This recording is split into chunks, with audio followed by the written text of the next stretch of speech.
It's finally time, everybody. Been wanting to talk about this little device since the conception of it. Now I have my hands on it, and now we're ready to talk about it. Guys, let's sit down and talk about the ROG Ally for a bit. This guy arrived in the mail on the 13th, as promised, so great. And here's what you can expect to see inside of it. You have the handheld itself, got that wall charger. For me, I already have the 65 watt charger dock, so that's just something I'll just kind of keep in the box. And a bunch of paperwork, and that's pretty much it. I will tell you first, hands-on experience, a lot of updates. Pretty much the night that I received it was nothing but just having it charged, getting the setup correct, updates are there. It was at the tail end of the night that I started downloading a couple of the other games. And then later on, started downloading even more games until I pretty much peaked at the capacity. It is very impressive. Granted, I don't really dabble a lot in the handheld, like, PC market, and there's like a bunch of devices out there that do similar things like this, even put in Windows into the device. But this is the first time for me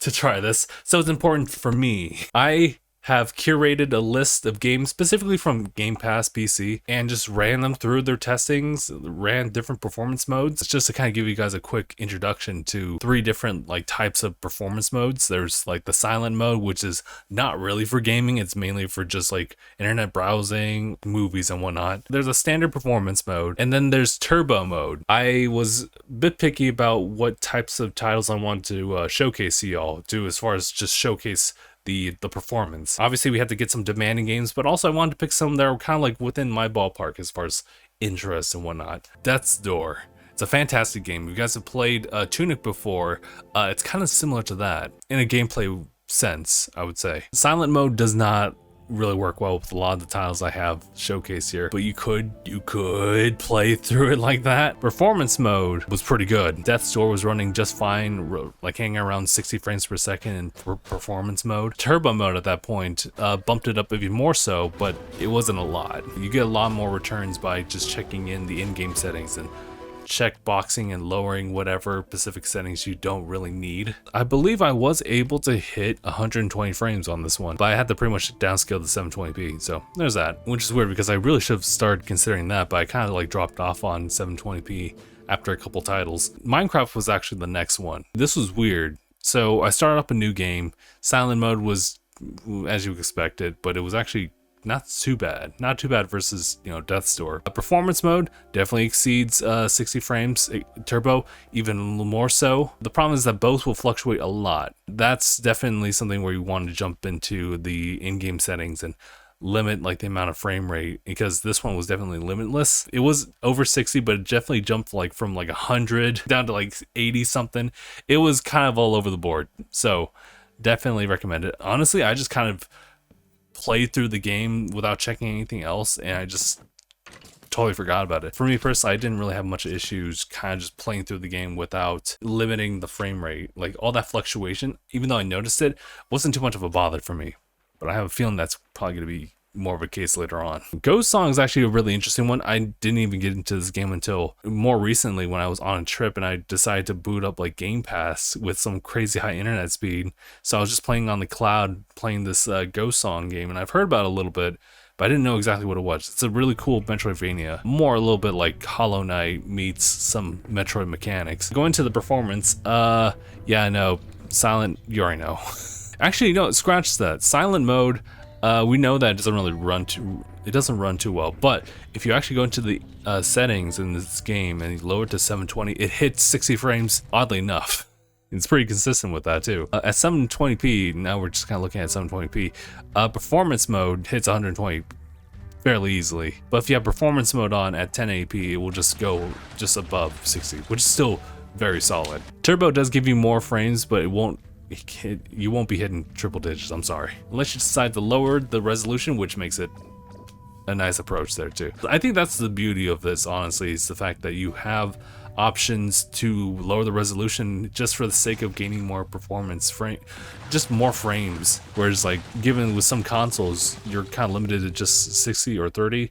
And sometimes not even that. Despite the name, this is probably the most underwhelming like performance test, because this game, Overwhelm, it is also kind of similar to a Metroidvania, but it's kind of like all in like a retro like style, something you expect to play on the Game Boy Color or the Game Boy, but it's also pretty fun too. So Overwhelm runs 60 frames seemingly locked, and it runs like this in silent mode. So that's all you really need to know. Let's talk about like the three big hitters. We finally jump into Forza Horizon 5. This one's actually pretty cool. So when you run it on PC, they have the option prompted to you as far as like keeping the presets as it is. It runs and checks your current rig and see if it's like optimized just enough. You can go with like standard presets, or you can actually have it run this benchmark mode. It pretty much analyzes like your gear and then just optimizes all the different settings to make it work for you. I actually opted in for benchmark mode, and it came with some really good returns on that. We're not really touching silent mode because you could probably guess how that goes. The performance is not bad. It's like around 40 to 50s. I think it also depends on like the amount of clutter that's on screen.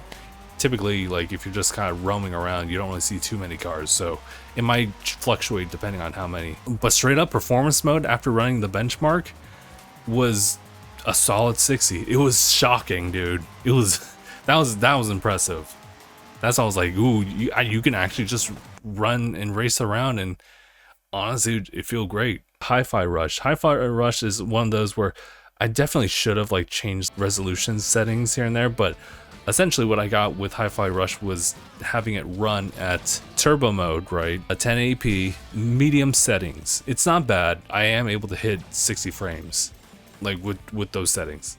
So it's pretty solid. But I feel like I could have tweaked the settings a little bit more in hindsight. Of course, lastly, we had to run through a very popular game to test. I didn't change much settings except for like setting it, like leaving it on turbo mode and then just changing the presets to like either low or medium.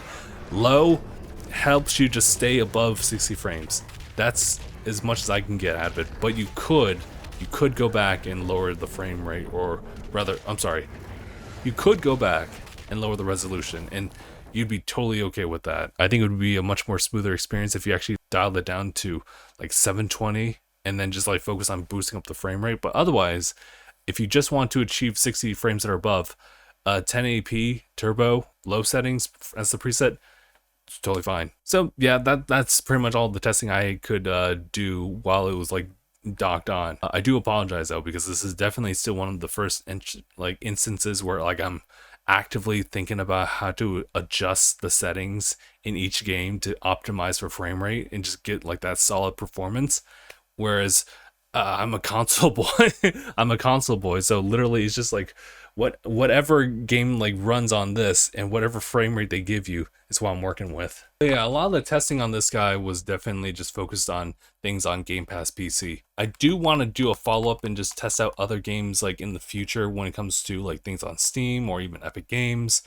If you guys have any recommendations for me to just kind of like check as far as like games and maybe preferred settings, let me know about that one. But otherwise, this is solid. Like, this is really good. I will tell you though, after all the testing, each session, this guy got hot. A lot of the heat was like coming from like in the back here and like up here on the vents.